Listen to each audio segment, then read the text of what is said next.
doing? Calling in my story. Oh, I did it already. I found it over there.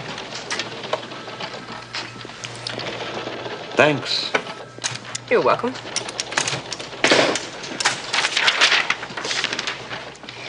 Jack, about Harold. You don't give up, do you? Yeah, but look what he gave me. And there are pictures, too.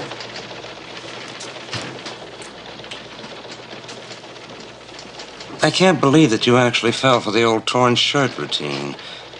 Pamela, there are Hulk groupies in every city in this country. The only difference with this little guy is a bit crazier than the rest. Yeah, but I'm telling you, Jack, I think there's a story there. The story has been written before. It usually has an unhappy ending. He hates his mother, right? He eats alone, resents authority figures, has a feeling of inferiority because he's short. Shall I go on? Yeah, but you haven't talked to him, Jack. A little shy, perhaps? Introverted, longs for the discipline of military life, but doesn't quite fit in?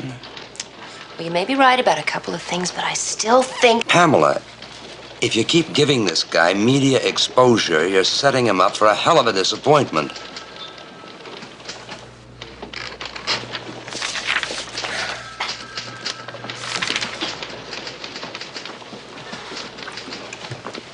Jack.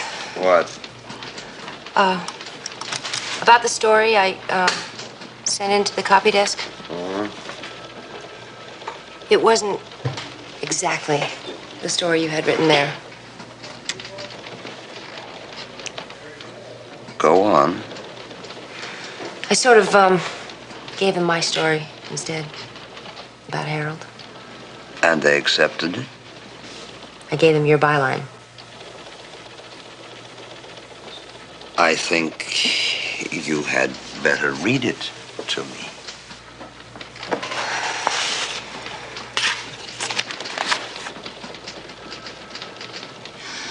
The headline is, Man Confesses to be the Hulk by Jack McGee.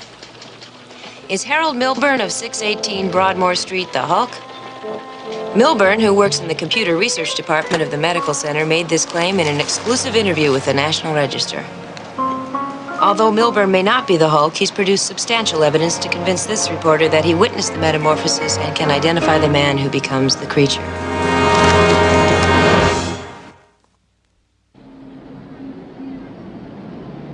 Great story, Jack. Not your usual, but terrific anyway. Mr. Roberts? Oh, Steinhauer couldn't be happier. Says you two make a great team. But Mr. Roberts... Now, look, if you need extra money, just ask.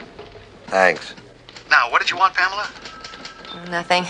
Now, look, you two, keep up the good work. Bye. It was wrong to send in the story. It was a freshman move and totally unprofessional.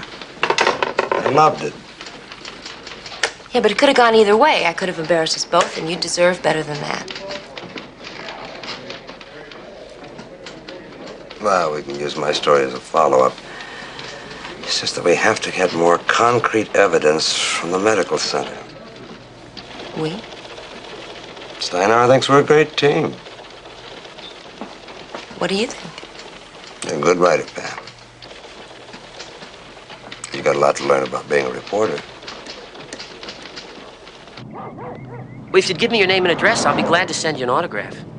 Oh, I've ordered some 8x10 pictures if you can wait a few days. No. Look, I'm not a fan. My name is David Beeman, and I'm with View magazine, and we'd like to do a story on you. Wow. View. Well, see, yeah, I have a kind of exclusive with the National Register. You think I might get the cover? Maybe, yes. But first I'd like to know if you saw the man that becomes the creature. Well, look, Mr. Beeman, could you meet me later? At the square? Fine. Where is that? By the City Hall, north corner. Uh-huh. So if you can find proof that the Hulk was in the computer room, then I could force an investigation. Harold, how's it going? Fine, I guess. Well, I thought maybe you might have been trying to reach me. And my phone was busy all day. No, we weren't. But it said in the newspaper there was going to be a follow-up story. There is. You're not in it. Why? Why not? And how come you said I'm not the real Hulk? Because you're not, Harold.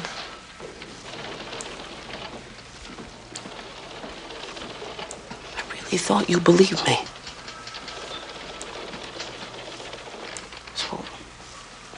It's all lies, isn't it? You lied to me. You lied to your paper. Look, Harold, I'm very sorry, but you can't expect us...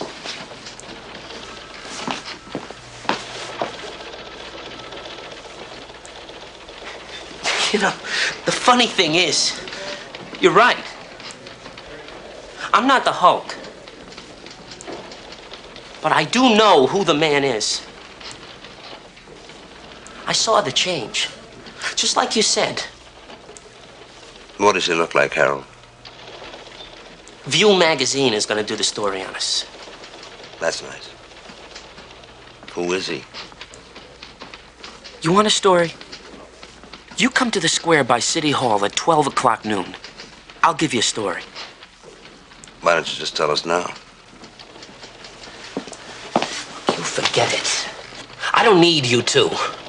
Or your crummy paper. Harold, please. I'm so sorry. I didn't mean to hurt you. You can't hurt me. Look, let's have some lunch. This isn't going to do us any good. You both think you're so smart. Well, View magazine is going to get a real story. You'll see. You can't ignore me anymore. I'll show you. I'll show everyone.